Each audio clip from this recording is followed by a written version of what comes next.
વલસાડના નનકવાડા અને વશિયર બ્રિજના નિર્માણનો મુદ્દો હવે ધીમે ધીમે વધુ ઉગ્ર બની રહ્યો છે.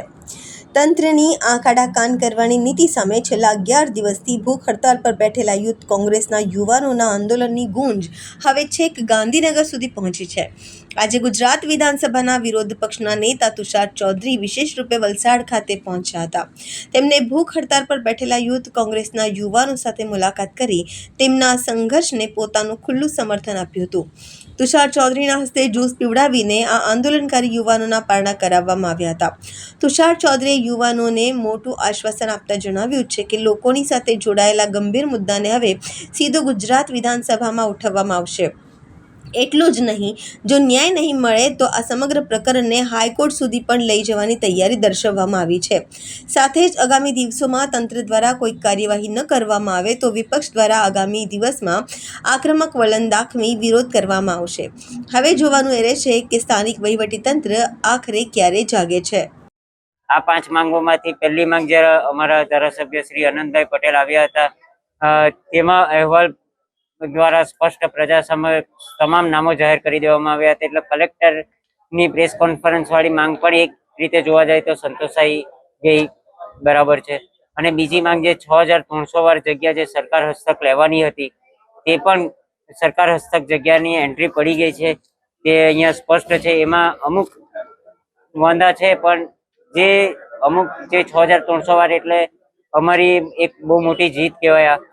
અને જે બાકીના 3 પ્રશ્નો છે, જે પ્રમાણે તુષારભાઈ અને અમારા વડીલ નેતાઓએ જે પ્રમાણે અમને ગાઈડ કર્યા છે કે હાઈકોર્ટમાં આપણે કેસ લડીશું, તે પ્રમાણે હાઈકોર્ટમાં અમે જઈશું. જે યુથ કોંગ્રેસના સાથીઓ ઉપવાસ પર બેઠા હતા, એમની માગણી એકદમ ન્યાયિક હતી અને વ્યાજબી હતી. કારણ કે અહીંયા સરકારી નાણાંનો કરોડો રૂપિયાનો દુર્વ્યય કરવામાં આવ્યો છે માત્ર એક વ્યક્તિના આર્થિક લાભ માટે. જે 3 કરોડ કરતા પણ વધારે ખર્ચનો બ્રિજ બનાવવામાં આવ્યો હોય કે 90 લાખ કરતા વધારે ખર્ચે પ્રોટેક્શન વોલ બની હોય, ત્યાં કોઈ વસ્તી નથી, ત્યાં કોઈ રહેતું નથી. માત્ર એક વ્યક્તિને ધંધાકીય ફાયદો થાય એના માટે કરોડો રૂપિયાના સરકારી ફંડનું આંધણ કરવામાં આવ્યું હોય એવું લાગી રહ્યું છે. અને જે વિવાદાસ્પદ જમીન માટે આ બ્રિજ બનાવવામાં આવ્યો છે, ખરેખર તો એ જમીન જ સરકારે પહેલા ખાલસા કરવી જોઈએ, એ શ્રી સરકાર કરવી જોઈએ. એની જગ્યાએ સરકાર કરોડો રૂપિયા આપીને એનો કિંમત વધે એના માટેના સરકારના પ્રયત્નો થઈ રહ્યા હોય એવું લાગી રહ્યું છે. મારી પહેલી માંગણી તો એ છે કે દરખાસ્ત કરનાર પીડબ્લ્યુડીના અધિકારી સામે પણ તપાસ થવી જોઈએ કે તમે કોના કયા આધારે આ દરખાસ્ત તૈયાર કરી. આ સમગ્ર વલસાડ જિલ્લાને સ્પર્શે એવો જે સરકારી નાણાંનો દુર્વ્યય થયો છે, એના માટેની લડાઈ છે. તો એના માટેની લડાઈમાં અમે લોકશાહી ઢબે અમે આ લડાઈ લડી રહ્યા છીએ. અમારે કોઈ કાયદાકીય લડાઈ નથી લડવી, પણ લોકશાહી ઢબે કોંગ્રેસ એક વિરોધ પક્ષની ભૂમિકા ભજવી રહ્યો છે. એ વિરોધ પક્ષ તરીકે અમે ન્યાયિક રીતે ગાંધી ચિંધ્યા માર્ગે આમરણ ઉપવાસથી અમે આ લડાઈ અમે લડી રહ્યા હતા. બાકી વ્યક્તિગત લડાઈ લડવી હોય તો મિતભાઈ સક્ષમ છે, એ પોતે લડી શક્યા હોત, પણ એમનો કોઈ વ્યક્તિગત સ્વાર્થ નથી. આ લોકના હિત માટેની લડાઈ છે અને લોકો જોડાય એના માટે અમે આ રીતનો ગાંધી ચિંધ્યા માર્ગે અમે નિર્ણય લીધો છે. આમાં અમે ગત અમારું વિધાનસભાનું સત્ર હતું ત્યારે પણ અમારા ધારાસભ્ય અનંતભાઈ પટેલ દ્વારા પણ આ બાબતનો પ્રશ્ન વિધાનસભામાં પણ પૂછવામાં આવ્યો હતો, પણ અમારું કમનસીબ કે અગ્રતા ક્રમમાં એ પ્રશ્ન આવ્યો નહીં. એને કારણે સરકાર તરફથી અમે જવાબ પણ ના મેળવી શક્યા કે એની ચર્ચા કરી શક્યા નહોતા. પણ આગામી સત્રમાં પણ આ પ્રશ્ન અમે ઉજાગર કરીશું અને વિધાનસભામાં બી તક મળશે તો આ પ્રશ્ન અમે ત્યાં પણ ઉઠાવીશું.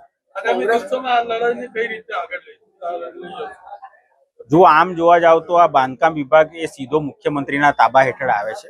એટલે અમે અમારું જે કોંગ્રેસના અમારા 12 ધારાસભ્યો છે, અમે વિધાનસભા સત્ર દરમિયાન મુખ્યમંત્રીશ્રીને પણ મળીશું અને અમે તમામ સંયુક્ત રીતે એક આવેદન પત્ર બનાવીને પણ મુખ્યમંત્રીને આ વિધાનસભા સત્ર દરમિયાન અમે આપીશું. 100% જરૂર લાગશે તો અમે આક્રમક રીતે પણ એનો વિરોધ અમે કરીશું.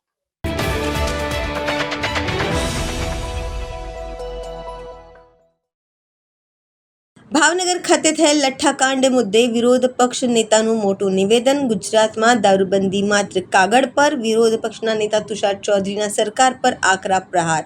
દારૂ ભગવાન જેવો પોલીસને દેખાતો નથી, પણ બધે જ જગ્યાએ હાજર રહે છે. દારૂની હોમ ડિલિવરી, લોકેશન આપો અને માલ પહોંચે જશે. ગુજરાતમાં દારૂના વેચાણ પણ કોંગ્રેસના ગંભીર આક્ષેપ. પોલીસ અને વહીવટી તંત્ર બધું જ જાણે છે, રાજ્યમાં ખુલ્લેઆમ દારૂનું વેચાણ થાય છે. ગુજરાતમાં દારૂબંધી એ માત્ર કાગળ પર છે. એનું ક્યારેય કોઈ અમલ થયો હોય એવું કોઈ જગ્યાએ લાગતું નથી. ઘણા બધા સોશિયલ મીડિયા પર વિડીયો પણ વાયરલ થાય છે કે દારૂ એ ભગવાન છે પણ ભગવાન દેખાતા નથી, પણ તમારા ને મારા હૃદયમાં ભગવાન રહેલા છે. એવો દારૂ પોલીસને દેખાતો નથી પણ જેને જોઈએ છે એને મળી જ જાય છે. હોમ ડિલિવરી પણ થઈ જાય છે. લોકેશન નાખો તો લોકેશન પર પણ ડિલિવરી થઈ જાય છે. એટલે કોઈને તકલીફ પડતી નથી. એ પોલીસ પણ જાણે છે, વહીવટી તંત્ર પણ જાણે છે. તેમ છતાં બી ગુજરાત એક પ્રોહિબિટેડ સ્ટેટ ગણાય છે. આ વાસ્તવિકતા છે.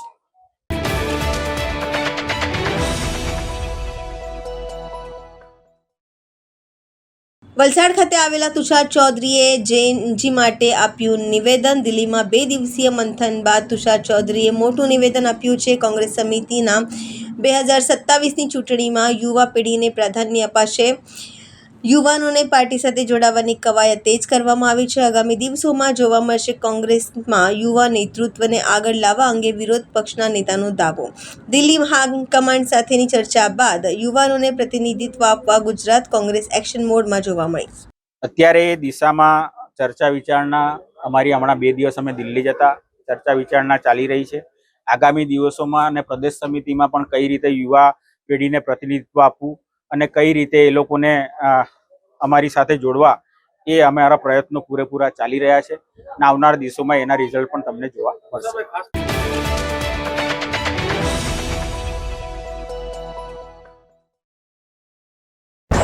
बारिश की फुहारों के साथ आ रहा है मॉनसून फेस्टिवल 2026। माननीय प्रशासक श्री प्रफुल्ल पटेल जी के सक्षम नेतृत्व में 22 अगस्त से Dadra Nagar Haveli and Daman and Diu में होगा संस्कृति, संगीत, स्वाद और मनोरंजन का शानदार उत्सव। 23 अगस्त को उत्तर प्रदेश की माननीय राज्यपाल श्रीमती आनंदीबेन पटेल जी मुख्य अतिथि के रूप में भव्य सांस्कृतिक परेड की शोभा बढ़ाएंगी। तो आइए परिवार और दोस्तों के साथ मनाइए दमन मॉनसून फेस्टिवल।